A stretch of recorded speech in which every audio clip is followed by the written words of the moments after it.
kemudian 3 hari kemudian bangkit kembali, mengalahkan kematian, dan setelah itu baru naik ke langit, ke sorga. Secara logis gak bisa diterima, iya kan?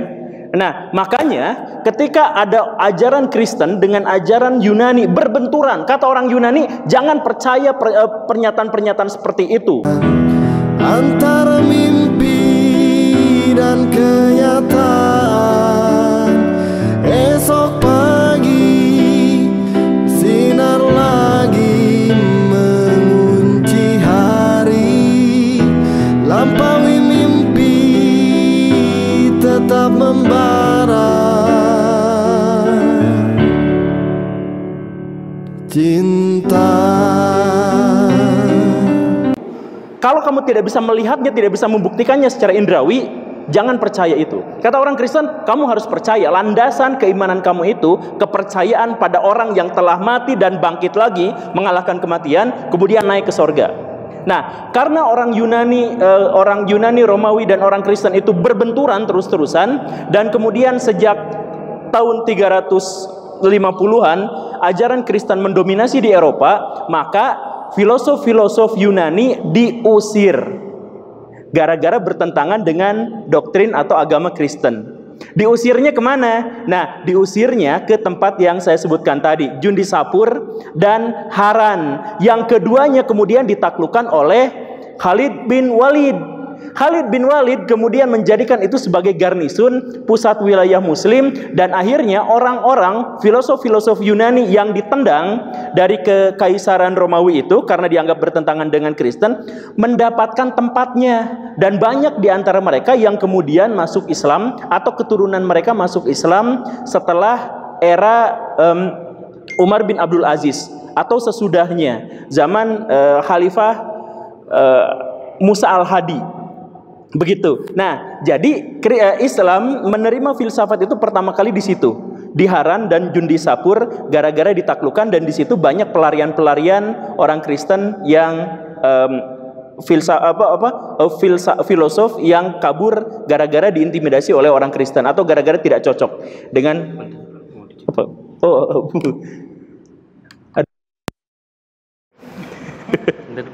Iya, iya.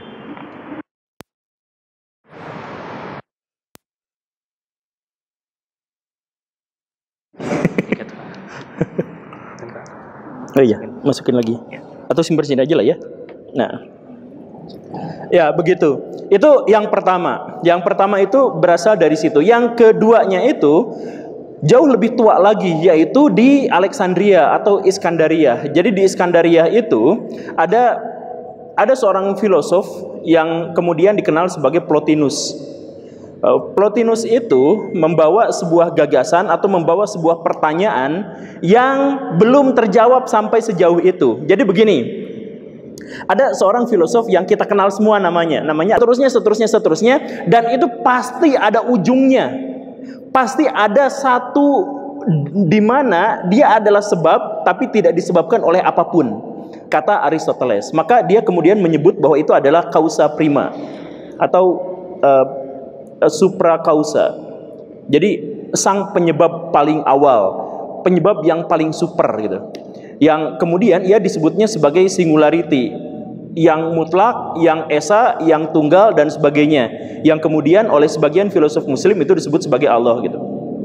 Tetapi Aristoteles itu kemudian memunculkan sebuah pertanyaan-pertanyaan besar buat para pengikut-pengikutnya, para filosof di Yunani itu, yaitu kalau misalkan sang penyebab pertama itu esa, bagaimana dia bisa menghasilkan dampak yang banyak? Kan ini gak masuk akal. Masuk akal nggak? Ini kita main filsafat dulu ya. Kita main logika filsafat untuk perkenalan dulu. Ini kata Aristoteles, segala sesuatu itu pasti disebabkan oleh sesuatu yang tunggal, yang mutlak, yang tidak mungkin bisa berbagi, dan dia adalah penyebab awal. Itu pernyataannya, itu premisnya.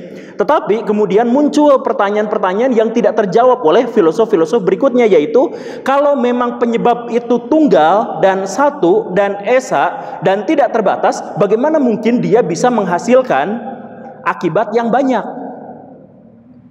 Karena akibat itu justru begini nih ya. Ini Ini dalam penalaran hukum kausalitas. Ini filsafat hukum kausalitas gitu. Jadi begini, segala sesuatu akibat itu disebabkan oleh banyak hal. Baraya datang ke sini itu penyebabnya bukan cuma satu, jutaan. Satu, karena berkesempatan. Dua, karena dipanggil sama al-ummah. Tiga, pengen lihat guru gembul. Empat, karena nggak hujan. Lima, nggak disuruh mamah papa kemana, dan lain sebagainya. Ada banyak yang akhirnya menyebabkan dari sekian banyak penyebab itu hasilnya satu akibat, yaitu baraya semua duduk di sini. Ngerti kan? Jadi akibat itu disebabkan oleh banyak sekali hal.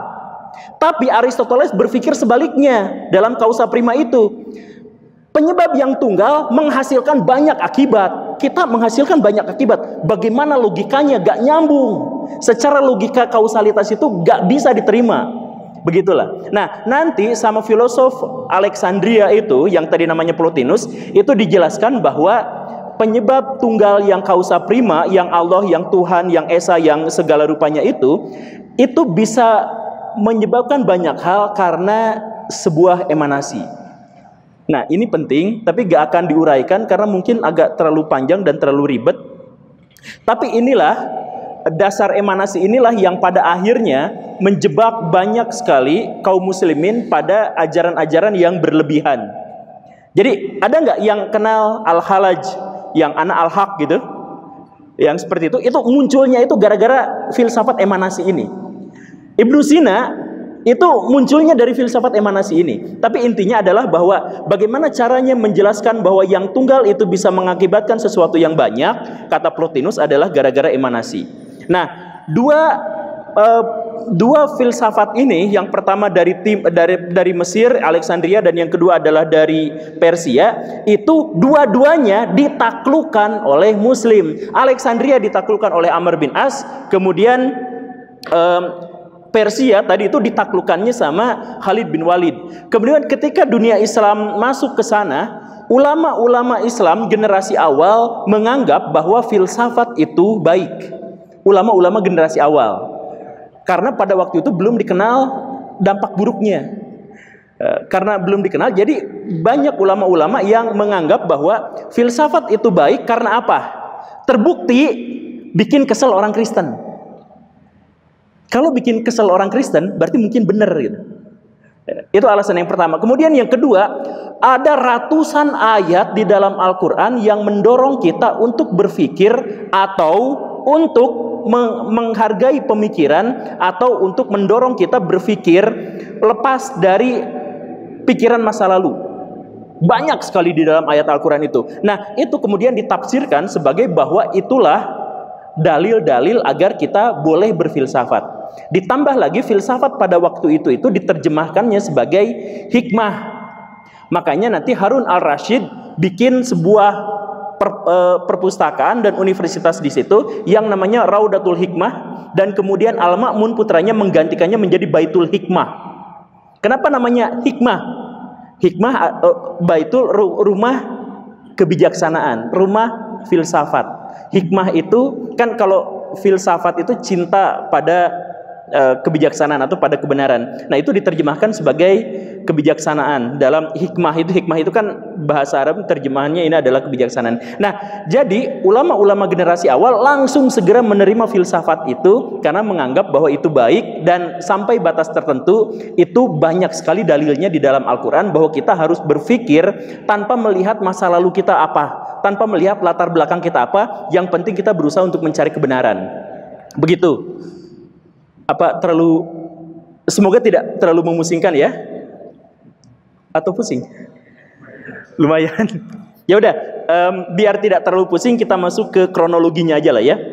Nah, di dunia Islam pada akhirnya ada satu orang yang sangat menonjol yang dianggap sebagai filosof muslim pertama. Namanya adalah Al-Kindi. Nah, Al-Kindi itu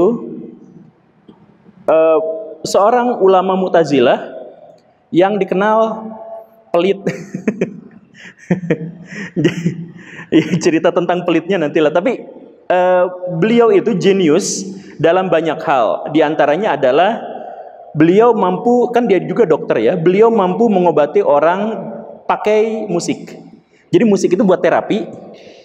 Nah, jadi kalau ada orang yang sakit, ada orang yang apa, nah pakai musik. Musik itu untuk mendiagnosis penyakitnya, dan musik itu pada akhirnya untuk menyembuhkannya. Dan banyak sekali orang-orang yang disembuhkan, dan banyak yang akhirnya mualaf gara-gara orang ini. Karena menyembuhkan orang pakai musik. Begitu. Nah, Al-Kindi ini adalah orang yang pertama kali di dunia Islam yang menerjemahkan buku-buku filsafat yang dipekerjakan oleh Harun al-Rashid, oleh anaknya punten ya, oleh Al-Ma'mun untuk menerjemahkan dan mengajar filsafat di Baitul Hikmah. Nah, dia itu sangat interaktif dengan orang-orang Kristen dan orang-orang Yahudi, dan dia itu senang sekali debat. Makanya dia itu adalah teolog Mu'tazilah yang pada waktu itu paling terkemuka. Nah, dalam perdebatan-perdebatan itulah kemudian dia memunculkan gagasan filsafatnya. Dan kemudian untuk pertama kalinya filsafat pada waktu itu dibenturkan dengan Islam, dan dia katakan bahwa ajaran-ajaran Islam itu ada di atas filsafat. Jadi misalkan kalau kata Aristoteles atau kata misalkan Plotinus, tidak mungkin ada, ini penting ya, garis bawah yang bagian ini, walaupun mungkin agak susah dipahami. Kata Plotinus, tidak mungkin sesuatu itu tercipta tanpa ada bahannya. Kata Plotinus, tidak mungkin sesuatu itu tercipta tanpa ada bahannya. Jadi kata Plotinus, seandainya Tuhan itu ada, maka dia menciptakan semesta dengan bahan tertentu. Karena tidak mungkin sesuatu tercipta tanpa bahannya. Nah, Plotinus ini, pernyataan inilah yang kemudian nanti memunculkan gagasan wahdatul wujud. Jadi, baraya semuanya Tuhan, saya adalah Tuhan. Ketika ditanya, ana al-haq, saya adalah kebenaran. Al-Khalaj kan ngomong seperti itu. Saya adalah kebenaran. Kamu Tuhan. Kenapa bisa muncul seperti itu? Karena pikirannya adalah, Tuhan menciptakan saya, tapi pasti dari bahan. Bahannya dari mana? Tidak ada lain selain dari Allah itu sendiri. Jadi yang menciptakan kita itu adalah, bahannya adalah Allah sendiri. Makanya kita menjadi Tuhan gitu. Jadi ide yang harus kita pahami dari idenya itu adalah seperti itu gitu. Nah, tapi kata Al-Kindi itu tuh gak berlaku. Itu tuh konyol gitu. Kalau kita misalkan sudah berbicara tentang yang maha, kita sudah berbicara tentang sesuatu yang supra kausa atau kausa prima, maka kita tidak mungkin bisa menalar sesuatu tentang itu. Karena kita itu gak bisa menalar sesuatu yang tunggal. Manusia itu gak bisa memahami sesuatu yang esa. Gak bisa, kata dia. Bisa gak kita memahami sesuatu yang esa? Gak bisa. Ini kita pahami ya. Ini esa bukan? Ini terdiri atas banyak sekali elemen di dalamnya. Banyak komponen di dalamnya. Nah, jadi yang tunggalnya itu apa? Kita gak bisa pahami itu. Jadi kalau kita gak bisa memahami tentang sesuatu yang tunggal, maka segala hukum yang kita pikirkan, rasionalisme itu gak ngaruh. Maka kata Al-Kindi, kalau misalkan ada pertanyaan bahwa Tuhan itu menciptakan sesuatu pasti dengan sesuatu yang terjadi sebelumnya, maka itu konyol. Maka pahamilah Al-Quran. Kata Al-Quran, kun fayakun, ya Allah menciptakan sesuatu itu ya langsung ada, gak usah dipikirin juga bagaimana cara Allah atau menerimanya dari mana gitu, gak usah dipikirin yang seperti itu, kata Al-Kindi itu. Nah, makanya Al-Kindi itu kemudian dianggap sebagai filosof, tetapi dia oleh kebanyakan sarjana barat tidak dimasukkan ke dalam kategori filosof, tapi dimasukkan ke dalam kategori teolog. Apa bedanya teolog dengan filosof? Filosof itu berpikir bebas sampai akhirnya menemukan satu titik. Bisa ateisme, bisa agama, bisa ini itu. Tapi dia berpikir bebas sampai menemukan satu titik. Teolog itu, dia muncul dari sesuatu yang dia percayai, kemudian dia lingkupi itu semuanya dengan kekuatan argumentasi. Nah, Al-Kindi itu masuk level yang kedua itu. Dia sudah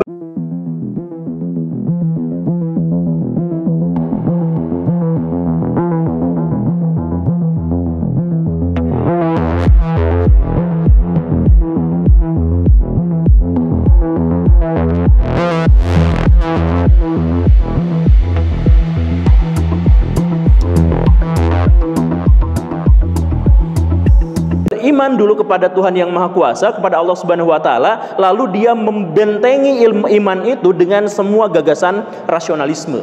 Maka dia disebut sebagai teolog, tapi ada yang menyebut dia disebut sebagai filosof. Begitu. Nah, tapi Al-Kindi waktu itu sampai batas itu adalah seorang yang masih beriman. Tapi murid-muridnya, nah ini, murid-muridnya agak-agak lebay.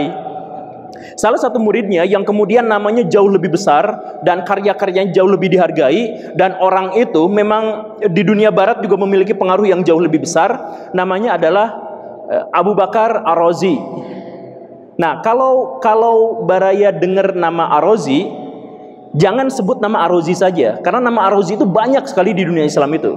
Ada Abu Hatim Ar-Razi, orang Syiah, filosof. Ada Fakhruddin Razi, itu komentatornya Ibnu Sina, tapi dia Sunni yang membela Al-Ghazali. Terus ada, nah yang ini itu Abu Bakar Ar-Razi. Nah, Abu Bakar Ar-Razi itu rasionalisme paling saklek sepanjang sejarah peradaban Islam. Jadi kata dia, Allah ada nggak? Nggak. Dia udah murtad gitu. Allah ada nggak? Nggak.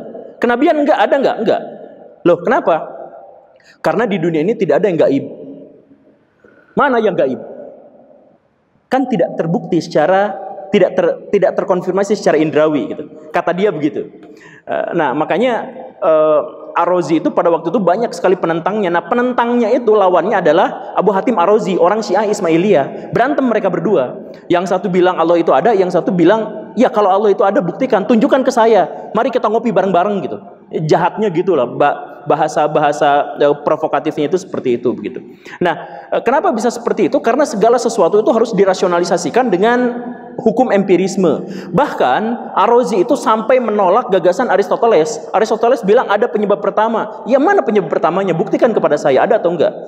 Kalau misalkan cuma spekulasi dalam pikiran, saya juga bisa spekulasi, tapi tunjukkan kepada saya. Kalau dia memang benar-benar ada, kenapa dia ngumpet gitu? Kenapa dia bersembunyi di balik ini misteri apa segala rupa kayak gitu? Nah, itu adalah Muhammad Ar-Razi. Dia adalah seorang ahli kimia, ahli matematika, ahli dokter, dia segala bisa, jenius. Nah, tetapi pernyataan-pernyataan yang saya sebut barusan ini diragukan. Jadi ada yang bilang dia itu murtad gara-gara saking filosofnya. Ada yang mengatakan bahwa dia itu tidak murtad, tapi dia difitnah sama orang Ismailiyah yang tadi itu, temannya Abu Hatim Ar-Razi. Kenapa? Karena Ar-Razi itu tidak membuat catatan apapun kecuali catatan kedokteran. Nah, tapi yang membuat catatan-catatan tentang dia, bahwa dia itu murtad, bahwa dia itu apa, itu adalah lawan debatnya. Sehingga mungkin saja itu adalah sebuah fitnah. Sampai sekarang kita tidak tahu ya, sampai sekarang kita tidak tahu. Tapi faktanya adalah bahwa Muhammad Ar-Razi itu ngasih nama anaknya itu Muhammad. Dan setiap kali disebut nama Muhammad, dia pasti bersolawat. Jadi ada indikasi sebenarnya yang tadi disebutkan itu fitnah. Ada indikasi, tapi kita sebenarnya sekali lagi nggak tahu. Karena seluruh buku yang berhubungan dengan Mu'tazilah itu sampai sekarang tidak ada lagi di dunia. Udah habis semua bukunya. Dibredel sama kelompok Hanabilah. Nah, tetapi di situ sudah menunjukkan bahwa di dunia Islam itu banyak orang-orang yang sudah terjebak pada filsafat. Yang lebih ngerinya lagi itu adalah murid Al-Kindi yang satunya lagi, Al-Syaraksi, Ahmad Al-Syaraksi. Nah, ini dia di pengadilan sampai ngomong bahwa Nabi Muhammad itu pendusta. Jadi dia bersaksi dalam sebuah pengadilan, kemudian kemudian ada lawan jaksanya gitu atau siapanya. Ayo Anda bersumpah atas nama Allah. Siapa Allah? Itu yang dikatakan sama Nabi Muhammad. Oh, itu Nabi Muhammad. Siapa Nabi Muhammad? Dia itu kan pendusta. Dia sampai gitu. Jadi dalam pengadilan itu yang akhirnya dihukum tuh dia. Awalnya dia tuh saksi ya. Tapi gara-gara terlalu nyeleneh seperti itu, akhirnya ya dia yang dihukum, dipancung.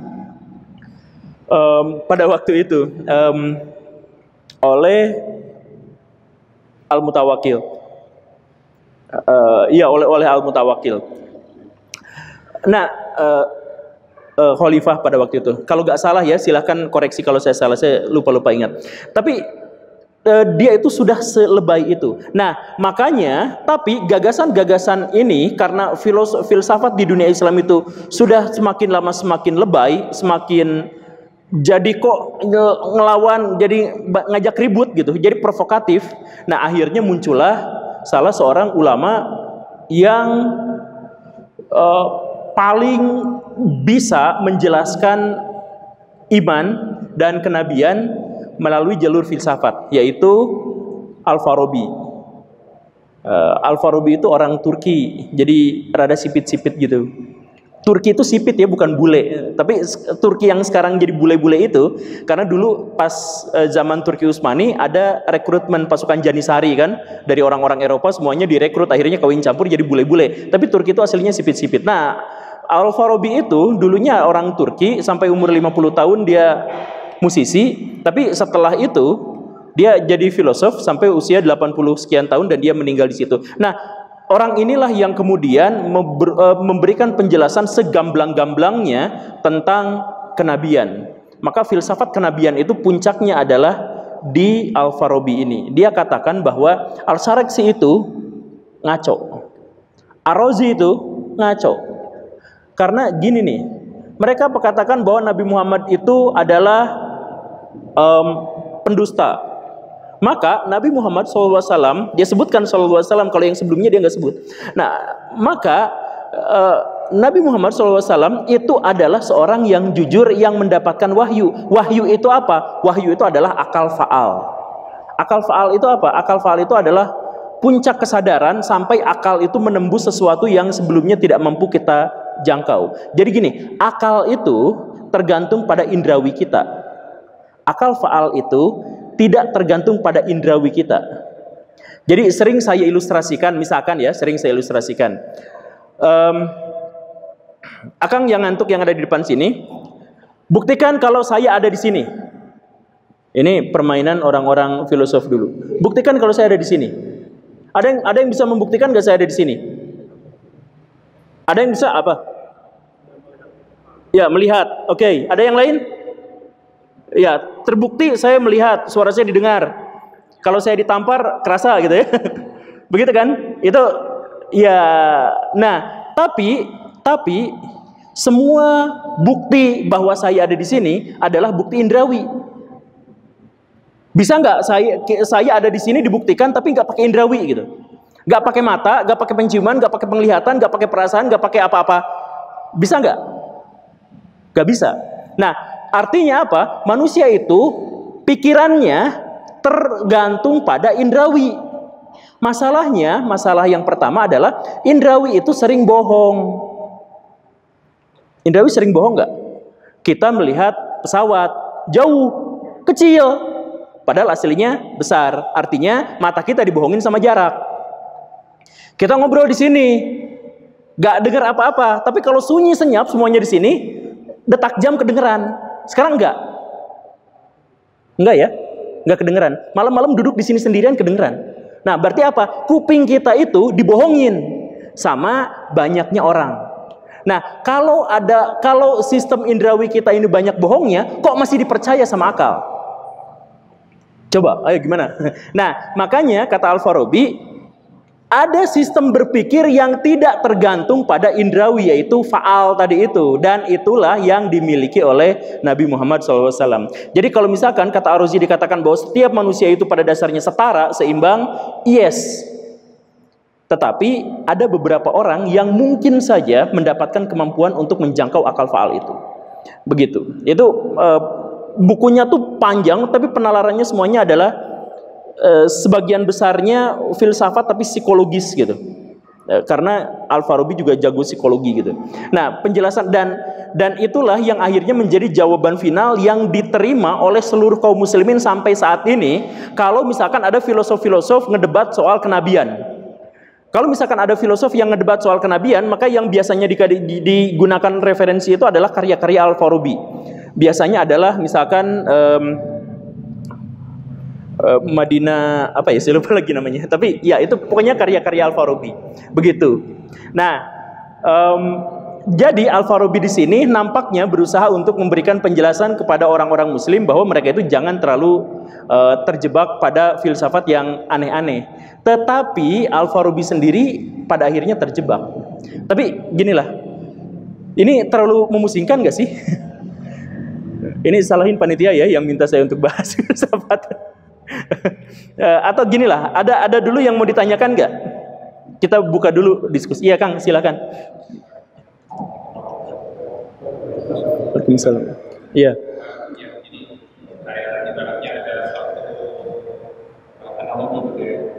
Misalnya ada satu kebun kita ingin tiba-tiba Ya, Bismillah tadi ya.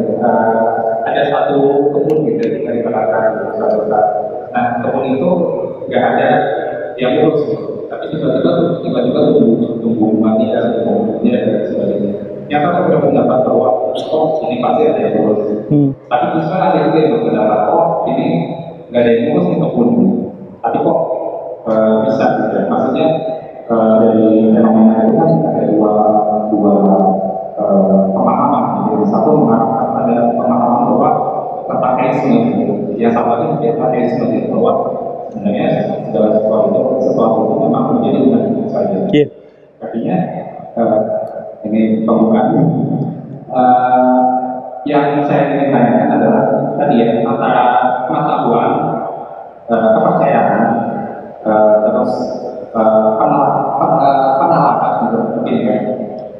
Masalahnya kita sebagai manusia itu, Tuhan itu hanya yang saya tahu ketika saya menemukan diri saya sendiri, kita memiliki kesadaran individualnya tadi kalau sudah sebutkan tadi, dan juga penalaran, maksudnya ketika kita sedang dibohongi oleh pikiran kita, ketika dia ketawa, dia pun jauh, itu padahal kalau ini ketika bisa juga.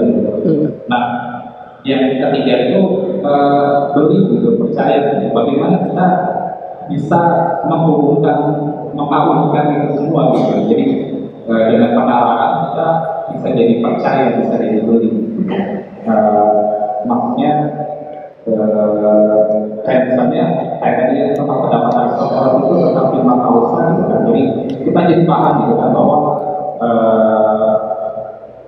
itu kayak semacam premis yang mengarahkan kita pada tahun itu dalam teisme itu sendiri. Nah, yang jadi pertanyaan itu bagaimana kita sebagai muslim yang juga berfilsafat tapi juga bisa membangunkan kepercayaan kita bahwa banyak yang kalau bahasanya mungkin lebih ke yang sifatnya doktrin gitu. Kayak misalnya bahwa kita melakukan suatu amal tertentu, kita langsung lekas di misalnya bahkan makhluk yang ada di dalam ini itu lekas di kayak misalnya tata penciptaan awal yang dalam pandangan barat mungkin itu disamakan dengan kajian-kajian mitologi seperti halnya mitologi Yunani dan mitologi dari suku lainnya. Mungkin mudah-mudahan bisa menjawab pertanyaan saya. Terima kasih. Waalaikumsalam warahmatullahi wabarakatuh. Kalau saya jelasin jawabannya itu spoiler di akhir. Karena sebenarnya gini ya, perdebatan antara iman dengan filsafat di dunia Islam itu terjadi selama 5 abad atau 4 abad. Nah, setelah 4 abad itu reda dengan sebuah jawaban di akhir itu terkait misalkan pertanyaan Akang sebagai muslim, bagaimana cara kita mengawinkan antara agama dengan filsafat misalkan. Ya, gimana cara mengawinkan? Pertama, kalau mereka sama-sama mau, kalau mereka lawan jenis, bukan sesama jenis, kita kawinkan. Ya, tapi gini ya, itu nanti akan akhir disebut. Tapi intinya adalah pada akhirnya ulama-ulama Muslim itu menghasilkan sebuah konklusi jawaban, yaitu bahwa filsafat itu hanya terkait pada hal-hal yang mungkin bisa diindra, sedangkan masalah ketuhanan itu akan segera dilupakan untuk dibahas dalam kajian filsafat. Begitu, pada akhirnya begitu. Jadi makanya nanti di akhir perdebatan yang sebenarnya akan dibahas kapan-kapan gitu ya, mungkin akhir pertemuan ini atau mungkin minggu depan, pertemuan berikutnya, kembali pada sebuah premis yang terkenal dalam dunia Islam, yaitu berpikirlah tentang ciptaan Allah, tapi jangan berpikir tentang zatnya. Begitu. Dan ini disimpulkan setelah perdebatannya panjang banget, dan kalimat yang terakhir itu, yang barusan itu, dikutip di akhir oleh Ibnu Arabi. Ibnu Arabi kemudian menjelaskan begini, yang mungkin kita bahas itu adalah Tuhan dalam apa yang kita pikirkan. Jadi kalau kita membahas tentang Tuhan, gak apa-apa. Mau Tuhannya tadi ya, saya mohon maaf ya, mau Tuhannya kita sebut sebagai ya udah Tuhannya kita ajak ngopi gitu, yang provokatif seperti itu, sampai yang apa? Ya boleh kita perbincangan itu. Karena apa? Karena itu adalah Tuhan bukan yang sebenarnya, tapi Tuhan dalam konsepsi berpikir kita. Tuhan yang aslinya mau kita perdebatkan sampai kayak gimana, sampai kepala kita ngebul gitu, ya nggak bisa diperbincangkan. Orang itu di luar jawaban konsepsi kita gitu, di luar konsepsi berpikir kita. Makanya dari konklusi itu ya udah kita berfilsafat, kita ngobrol, kita ini itu, toh zat Tuhannya tidak akan bisa kita bahas gitu. Itu ending dari pertanyaan yang tadi itu sebenarnya seperti itu. Tapi kok jadi spoiler di akhir di awal sih. Oke, ada lagi ini. Oh, aduh, silahkan. Itu baledogen aja kan.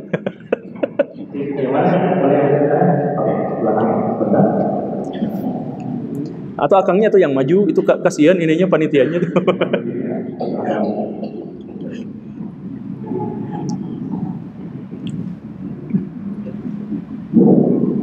Mungkin pertanyaan saya, Bismillahirrahmanirrahim. Mungkin pertanyaan saya pendek aja. Begitu saya pernah baca buku dari dulu mengatakan bahwasanya akal itu mampu menjelaskan kita tentang Tuhan, tetapi tidak mampu menjelaskan bagaimana bentuknya Tuhan. Maka pertanyaan saya di sini kembali lagi dalam pembahasan ini, apa sih yang kita apakah dalam hidup ini, apakah akal itu dibawa wahyu atau wahyu itu dibawa akal? Ya, terima kasih. Oh. Apakah wahyu itu di bawah akal atau akal itu di bawah wahyu? Untuk bisa menghakimi satu wahyu itu benar atau tidak, itu sepenuhnya menggunakan akal.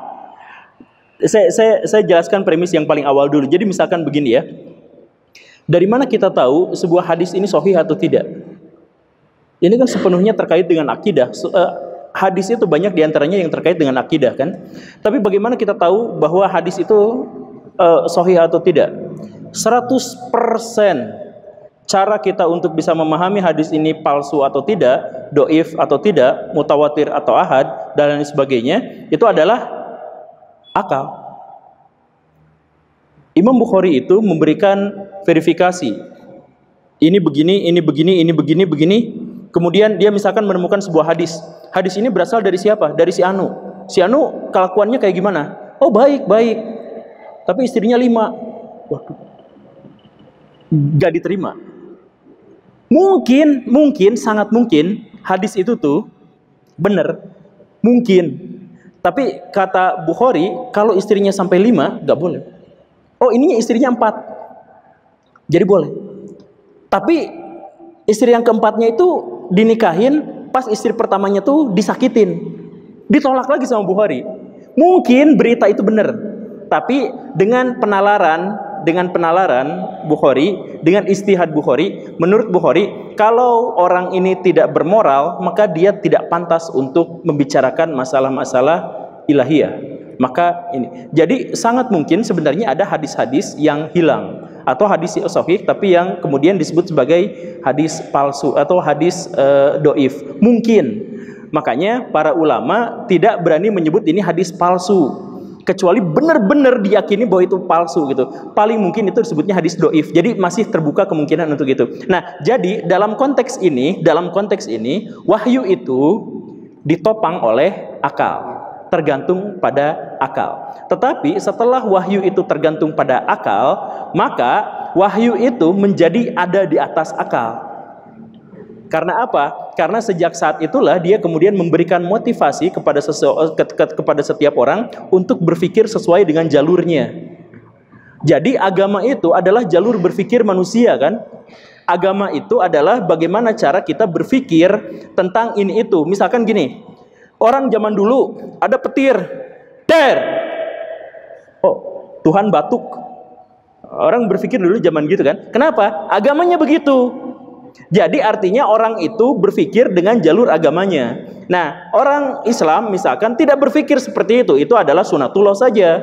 Itu biasa saja. Itu adalah masalah yang terkait dengan alam dan Allah sudah mentakdirkan memang seperti itu begitu. Nah, datang sama orang Hindu. Kenapa bisa seperti itu?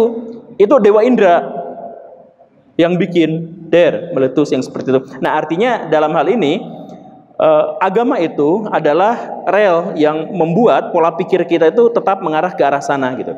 Jadi misalkan begini. Yang tadi itu, ketika saya mengatakan bahwa Aristoteles itu dengan kausa primanya itu bisa ditafsirkan sebagai tauhid. Siapa yang bilang itu bisa ditafsirkan sebagai tauhid? Mungkin saja Aristoteles maksudnya nggak ke sana. Cuman gara-gara kita Muslim, maka kita berpikir itu sesuai dengan tauhid gitu. Ngerti kan maksudnya ya? Nah, jadi sebenarnya untuk bisa memunculkan yang namanya iman itu diwajibkan untuk menggunakan akal. Kalau beriman tanpa berakal itu tidak diterima. Jadi di Al-Quran itu kan diejek orang-orang yang, kenapa kamu agamanya gini? Wah, saya mau ikut bapak saya aja kayak gitu. Itu kan diejek. Kamu tuh mikir gitu. Kan di dalam Al-Quran itu disebutnya gitu. Nah, tetapi pas sudah mikir berarti di situ wahyu itu di bawah akal. Tapi setelah wahyu itu diterima oleh akal, maka wahyu itulah yang akan mengambil alih. Ya, begitu. Jadi mengambil alihnya bagaimana? Pada bagian-bagian di mana akal tidak lagi bisa berfungsi, atau pada bagian-bagian di mana akal itu tidak bisa menjangkau, maka kita serahkan itu pada misteri, yaitu pada sesuatu yang hanya bisa kita percayai, tidak bisa kita buktikan. Jadi Allah ada nggak? Ya kita percaya aja, kan gitu. Nah, itu iman itu seperti itu, ya sudah selesai. Begitu Kang, kurang lebihnya. Semoga dipahami ya. Enggak. Ngangguknya ini terpaksa. Kalau ini sudah selesai jawab bagaimana Pak? Enggak, barusan tuh saya khawatir bahwa ini tuh banyak yang ngehuleng gitu. Lanjut aja ya. Nah, jadi sampai tadi Al-Farabi. Jadi Al-Farabi itu pada akhirnya juga walaupun dia adalah orang yang memberikan jawaban tuntas atas polemik kenabian dalam dunia filsafat, tapi dia akhirnya memunculkan masalah yang lebih besar lagi. Ketika dia kemudian menerjemahkan emanasi yang tadi itu. Emanasi eman makan nasi gitu. Jadi emanasi itu adalah khas filsafat paripatetik gitu. Filsafat khas neoplatonik yang ada di dunia Islam itu kan disebutnya paripatetik gitu. Nah, filsafat paripatetik itu khas membahas bahwa Tuhan itu Tuhan yang esa, bagaimana ceritanya menghasilkan sesuatu yang banyak gitu. Nah, kemudian Al-Farabi itu menjelaskan dalam emanasi 10 langkah gitu. Emanasi 10 langkah itu bagaimana? Jadi Tuhan yang Maha Tunggal, yang Maha Esa itu berpikir. Karena berpikir, maka dia menciptakan semesta. Jadi pikiran dari sesuatu yang esa bisa saja menciptakan segala sesuatu yang jamak gitu. Tetapi dia pikirannya itu bukan membahas tentang sesuatu yang jamak. Dia yang esa itu hanya memikirkan tentang dirinya sendiri. Jadi ini maaf ya, bukan berarti saya ngajarin seperti ini. Kalau saya ngajarin seperti ini sebenarnya untuk banyak ulama ini udah disebut sebagai kemusyrikan. Tapi saya sebut untuk memperkenalkan saja emanasi itu begini. Syukur-syukur kalau baraya semua nggak paham gitu. Tapi gini, dalam emanasi Al-Farabi itu Tuhan itu berpikir tentang dirinya sendiri. Maka dari pikiran Tuhan tentang dirinya sendiri yang esa, memikirkan tentang dirinya sendiri yang esa, maka memunculkan dua hal. Dia yang memikirkan tentang dirinya sendiri dan pikiran itunya. Jadi hasil dari pikirannya dan pikirannya sendiri. Dari pikirannya sendiri memunculkan pikiran yang lain. Dari pikiran tentang dirinya sendiri memunculkan alam semesta. Dan dari memunculkan alam semesta ini nanti memunculkan begini-begini, dia simbolkan dengan planet-planet. Jadi akhirnya terpecahkan secara spekulatif, secara mistik ya, spekulasi mistik gitu, bahwa Tuhan yang tunggal pada akhirnya bisa menjelaskan, bisa menciptakan sesuatu atau bisa menyebabkan sesuatu yang menjadi jamak gitu. Nah, tapi inilah yang kemudian diambil teorinya oleh Abu Yazid Al-Bustami. Atau ada kemungkinan Abu Yazid Al-Bustami lah yang telah memberikan penjelasan kepada Al-Farabi, karena mereka itu hidupnya hampir-hampir sejaman gitu. Ada kemungkinan mereka itu pernah bertemu. Nah, di dunia tasawuf pada waktu itu tuh ada jenis tasawuf yang disebut sebagai tasawuf mabuk atau tasawuf gila yang diawali oleh Rabi'ah Al-Adawiyah. Rabi'ah Al-Adawiyah itu salah satu doktrinnya itu atau salah satu kata-katanya yang kemudian dijadikan quotes itu adalah, dan dipakai sama Ahmad Dhani, sesungguhnya cinta yang dicinta dan sang cinta yang mencintai, yang dicintai dan cinta itu sendiri adalah satu. Jadi dia kene gitu. Karena ketika kita sudah mencintai, maka dia sudah melebur. Wah, dan panjang lah, gak usah dibahas. Tapi dari situ muncullah sebuah teori yang tadi itu. Jadi ajaran tasawuf yang imanen itu, yang berlebihan, yang agak gila itu, kemudian bersatu dengan pikirannya Al-Farabi bahwa alam semesta ini diciptakan dalam pikiran Tuhan. Artinya apa? Konsekuensi dari alam semesta ada dalam pikiran Tuhan adalah kita sendiri adalah Tuhan. Konsekuensi logisnya gitu. Makanya orang-orang yang itu tuh, orang-orang yang sufi mabuk itu, ketika berzikir itu gila. Kalau kita berzikir kan mendekatkan diri kepada Allah gitu ya. Ini berzikir jadi gila gitu. Jadi Abu Yazid Al-Bustami itu kalau berzikir itu Subhani, Subhani, Subhani, Subhani. Maha suci aku, Maha suci aku, Maha suci aku. Jadi muridnya nanya, Ustadz, kok Maha suci aku sih? Hah? Saya menyebutnya Maha suci Allah kok. Itu barusan Maha suci aku. Karena maksudnya Allah tuh aku, saya. Ya, siapa? Emang kan saya dan Allah. Karena saya mencintai Allah dan Allah mencintai saya, maka saya dan Allah adalah satu. Ya itu, tapi udah mikir lagi, nanti kalau kamu dengar saya ngomong kayak gitu, penggal saya. Jadi Abu Yazid itu kalau udah lagi sadar, minta dipenggal. Tapi kalau lagi dalam tanda kutip ya gilanya, dia ngomong gitu lagi. Subhani, Subhani.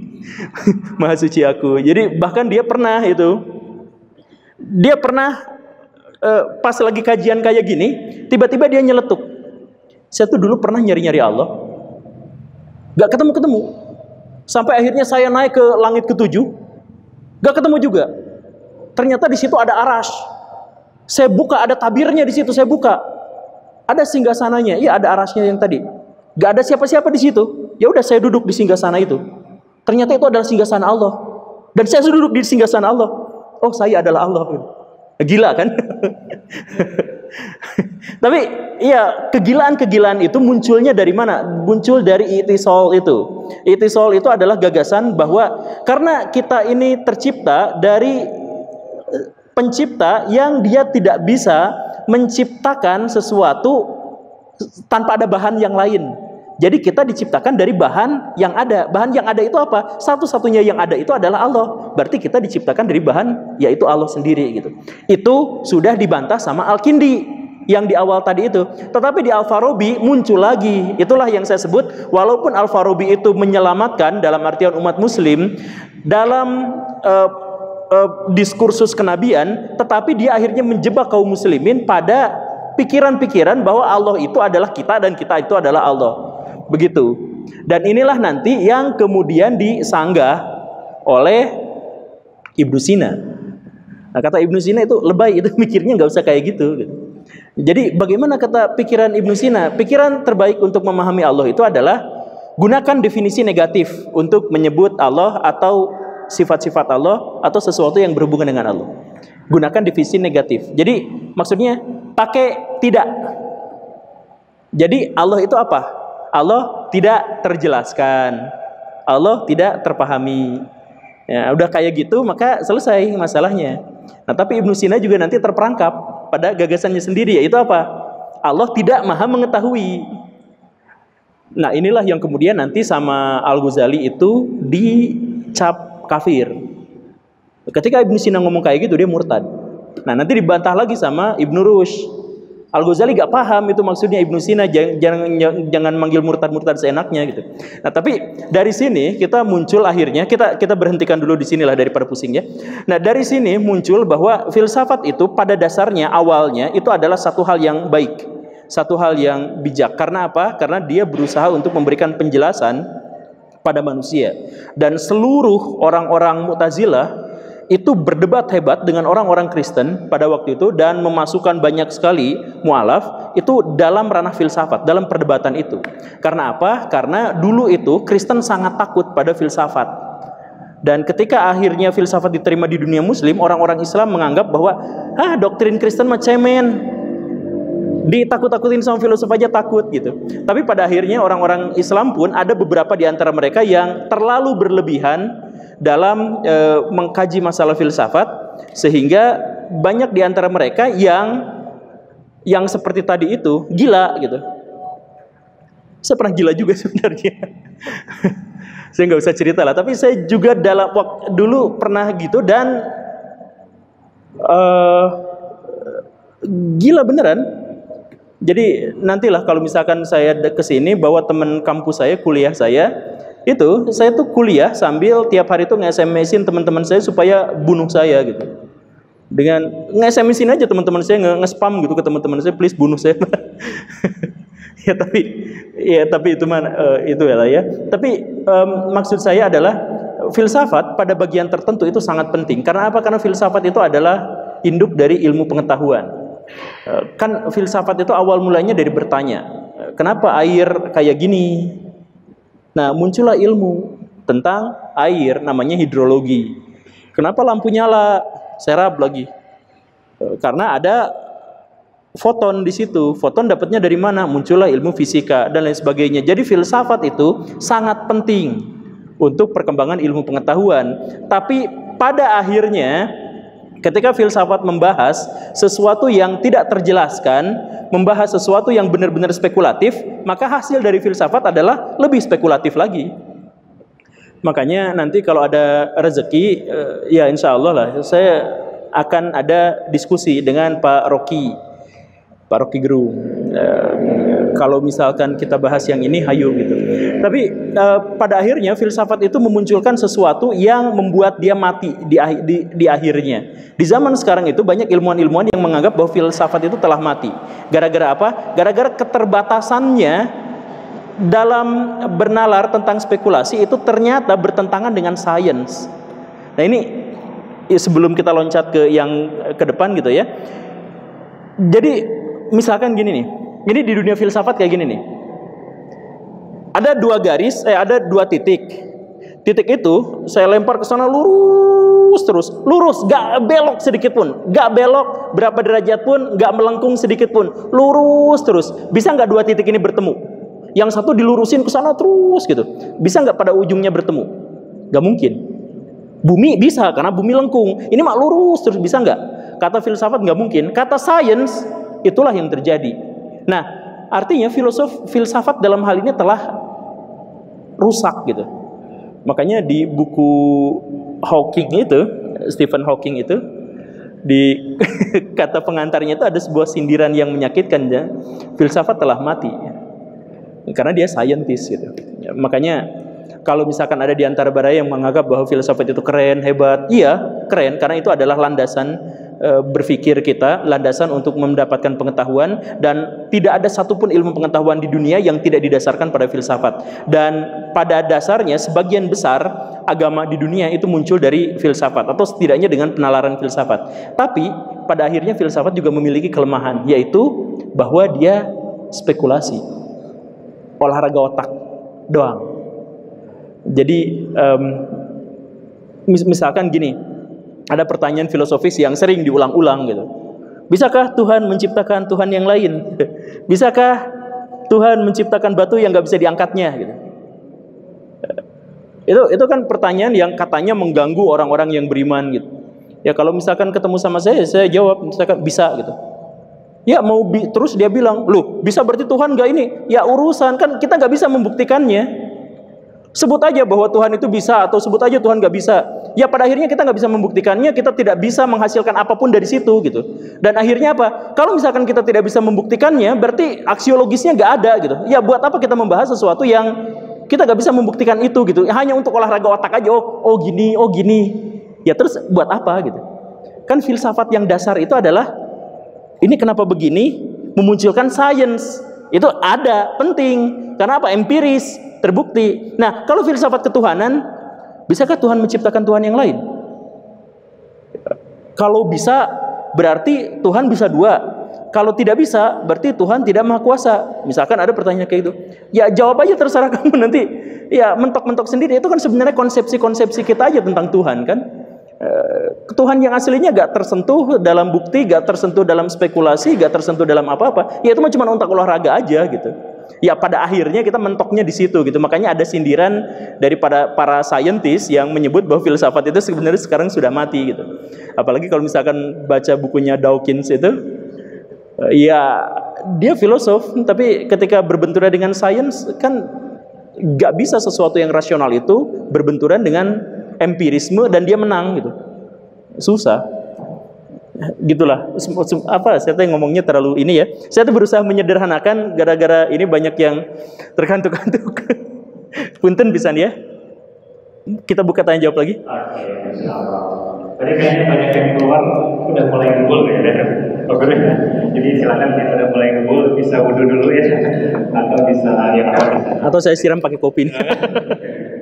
Ini kita buka sesi tanya jawab ya dari teteh-teteh. Mungkin ada yang tanya jawab pertanyaan terbaik yang sesuai dengan konteks ini kita akan kasih hadiah nih. Ada notebook ya, spesifikasinya A5 size 100 lembar. Silakan ada yang mau tanya, mungkin dari apa dulu? Sebentar, ada yang mau tanya? Dari apa? Boleh, silakan.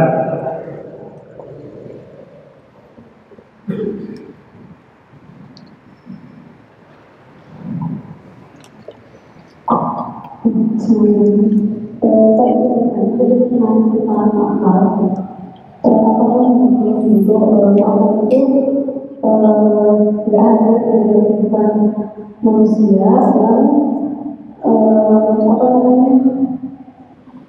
intinya ini mungkin nggak sih akal itu berteman dengan kehidupan manusia tapi nggak ada hubungan dengan Islam. Kenapa?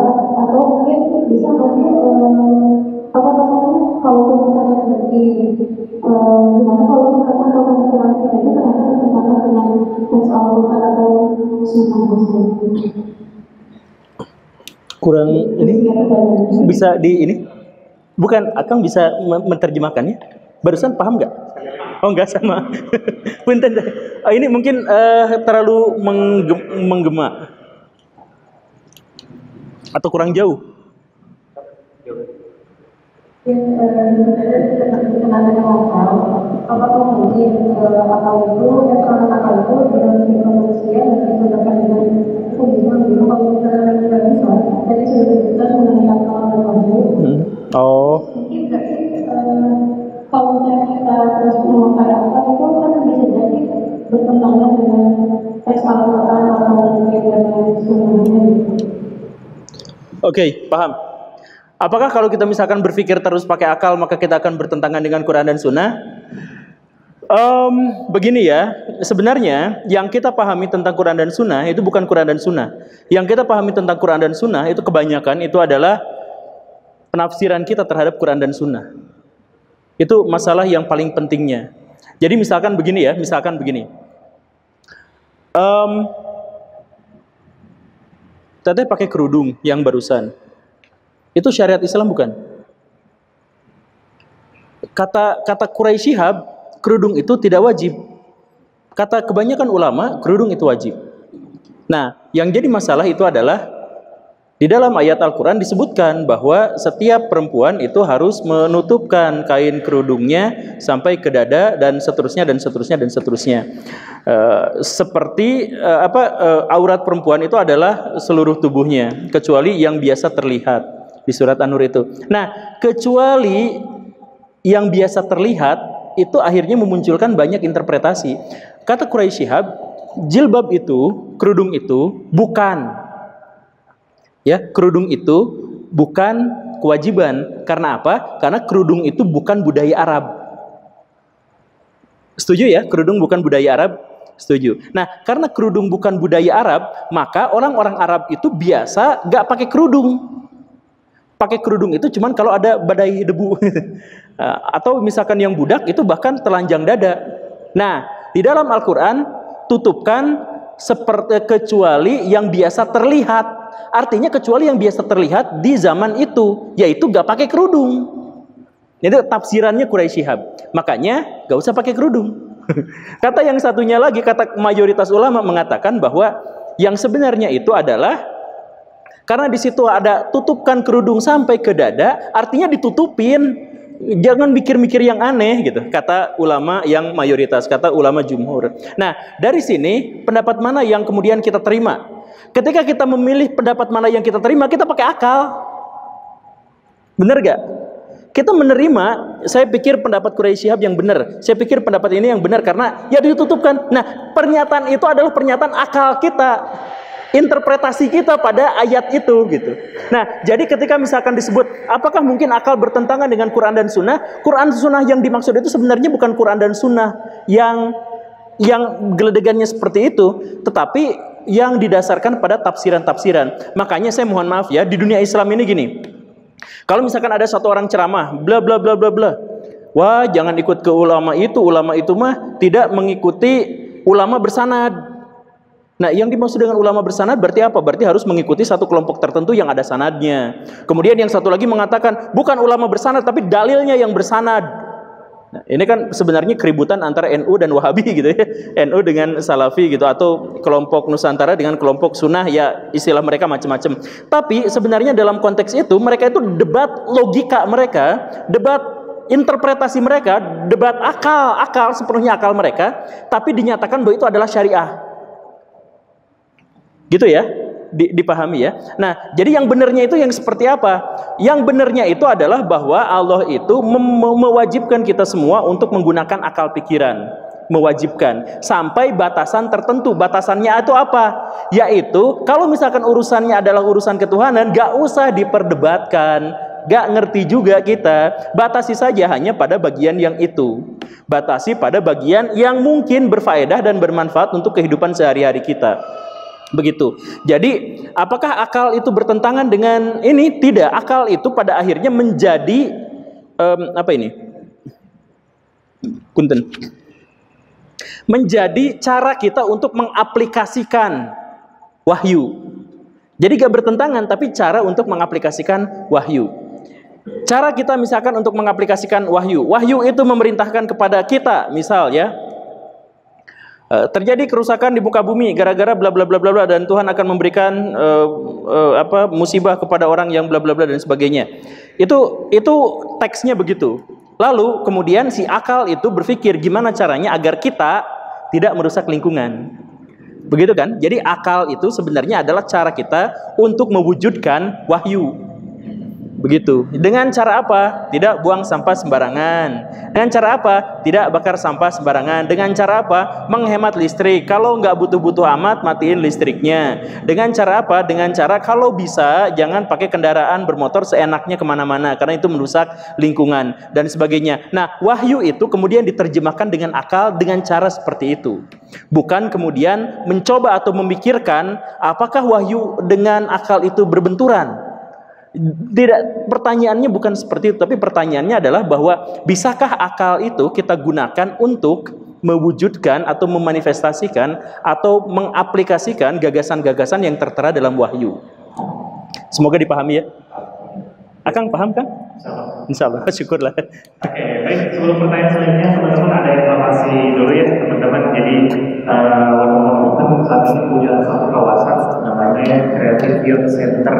Creative Youth Center ini lokasinya ada di Cikorea atau di Buru ke atas. Di sana kita lagi bangun sebuah pusat pendidikan yang namanya Rumah Tangga Sekolah Darul. Jadi teman-teman semoga kedepannya bisa kita diskusi, kita belajar lebih dalam tentang teknologi, tentang sains ya, tentang kimia, dan jangan lupa Qurannya juga ya untuk kita belajar. Karena itu teman-teman, kita mengajak teman-teman untuk ikut berkontribusi terbaik dalam program pembangunan rumah tangga sekolah Darul Umah. Teman-teman bisa cek progres pembangunannya di Instagram cyj.wanumah atau cyj.wanumah. Silakan teman-teman bisa cek ya progres pembangunannya.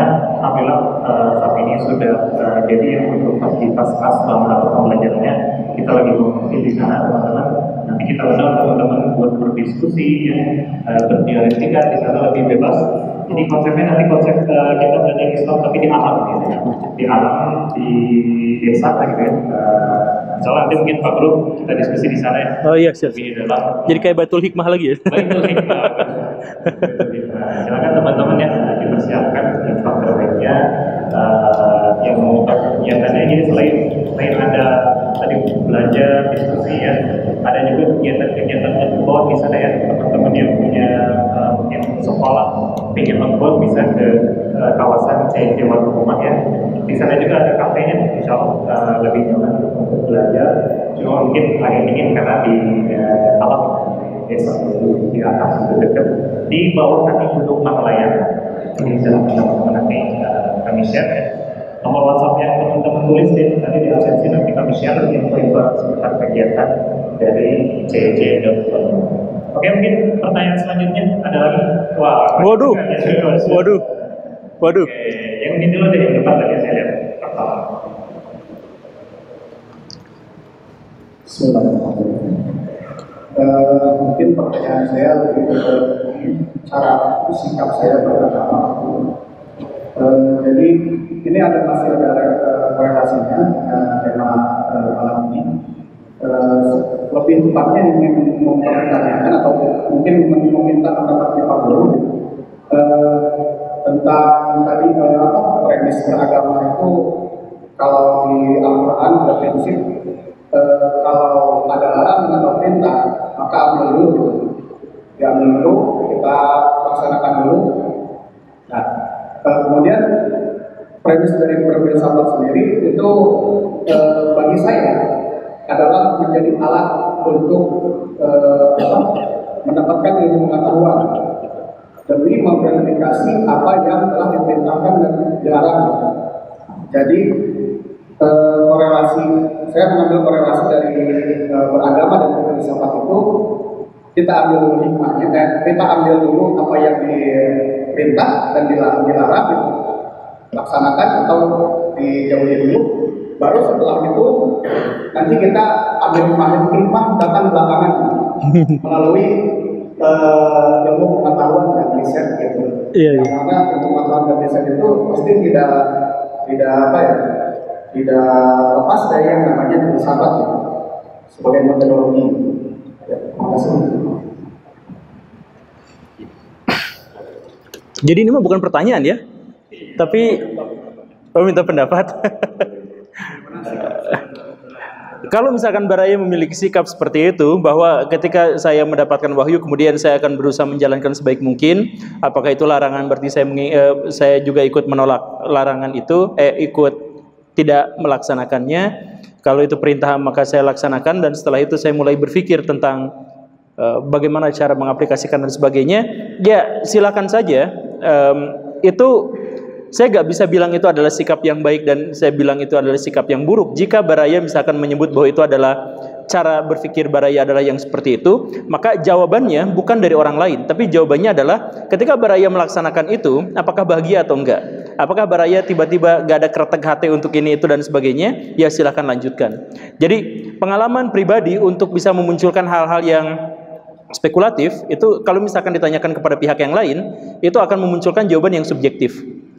Begitu. Jadi karena apa? Karena setiap orang pikirannya akan berbeda-beda, setiap orang pengalamannya akan berbeda-beda. Kalau misalkan akan sampai pada batas itu, berarti akan menjalankan dulu perintah dan sebagainya, dan kemudian mencoba untuk mengikuti. Nah ini ini adalah model yang tadi saya sebut sebagai contoh Al-Kindi yang tadi itu. Jadi Al-Kindi itu nggak berpikir bebas, nggak filosof beneran dalam tanda kutip. Karena apa? Karena dia sudah punya iman sendiri, kemudian iman itu dilingkupi oleh kekuatan nalarnya, kekuatan akalnya untuk memberikan pembenaran-pembenaran. Ini juga yang dipahami oleh Ibnu Taimiyah. Ini juga yang kemudian dipahami oleh Abduh dan banyak sekali orang-orang yang berpikiran sama seperti Akang gitu. Tetapi apakah itu benar atau tidak, ya jalani aja dulu gitu. Insya Allah kalau misalkan Akang menjalani kemudian tersesat, ya tersesat di jalan yang benar. Nurutan si etanya. Nurutan Kang Habib. Ya begitulah kurang lebih. Insya Allah kalau gini Kang, kalau misalkan Akang berusaha untuk mencari ada kutipan yang entah itu kutipan dari siapa, tapi biasanya dinisbatkan kepada Ali bin Abi Thalib. Entah itu benar atau tidak, tapi dikatakan orang yang hidup dalam kebenaran, orang yang hidup dalam kesalahan tapi dia terus-terusan mencari kebenaran adalah lebih baik daripada orang yang hidup dalam kebenaran dan dia merasa sudah cukup di situ. Saya nggak tahu itu benar Ali bin Abi Thalib atau bukan, dan saya juga nggak tahu apakah dia benar atau enggak. Tapi kalau misalkan Akang pengen jawaban yang seperti itu, ya itu mungkin relevan gitu. Begitu Kang. Mana lagi tadi yang ngacung? Dari apa dulu? Ada yang mau tanya lagi? Ada yang mau tanya? Sebentar. Oke, belum ada nih. Dari Ikhwan. Oke, sebelah sana nih pertama tadi karena baginya, waduh, mesin atau teknik mesin. Bismillahirrahmanirrahim. Pertanyaan dari yang sempat dibahas juga terkait dengan wajib kita yang mungkin kaitan itu tadi sudah dibahas juga sempat muncul di awal juga misalnya muncul lagi. Saya tanyakan adalah relasinya dengan keadaan Indonesia karena saya juga mendengar bahwa wilayah itu sangat erat kaitannya dengan satu tokoh yang bernama Syekh Benar dan tidak boleh dipungkiri bahwa sampai saat ini juga masih banyak yang menganggap atau misalnya melihat bahwa itu adalah media yang bagaimana itu masih bisa terima. Ya mungkin saya tidak mempertanyakan tentang masalahnya, tapi saya ingin mempertanyakan apakah pemikiran Syekh Benar itu ada relasinya dengan gejolak pemikiran tadi di awal dan di awal. Lalu ketika masuk ke Indonesia, kalau misalnya kita produksi kita, apakah korporasinya dan kenapa kok bisa sampai bisa menyebar di Indonesia? Siap. Langsung dijawab ya. Tahu kenapa namanya Siti Jenar? Tidak ada sampai sekarang juga tidak ada akademisi yang yakin dari mana nama Siti Jenar. Tetapi Siti itu khas Persia. Jadi kalau misalkan Baraya dengar Siti Aisyah, Siti Khadijah, nah, misalkan pakai Siti-Sitian, itu berarti masuk dari budaya Persia. Karena salah satu pintu masuk ke Indonesia Islam itu lewat Persia dulu. Makanya pernah belajar ngaji, tapi belajar ngajinya tuh diajarinya tuh Jabar, JR, pernah? Nah itu PS, ini PS. Nah itu bukan bahasa Arab ya, itu bahasa Persia. Jadi itu adalah bukti atau salah satu bukti atau salah satu indikasi bahwa Islam tersebarnya dari Persia. Nah, kenapa? Apa hubungannya dengan Persia? Nah, orang-orang yang tadi disebut itu Al-Halaj, Al-Bustami, kan namanya Al-Bustami itu diambil dari kata Bustam yang ada di daerah Persia. Jadi memang wilayah Persia itu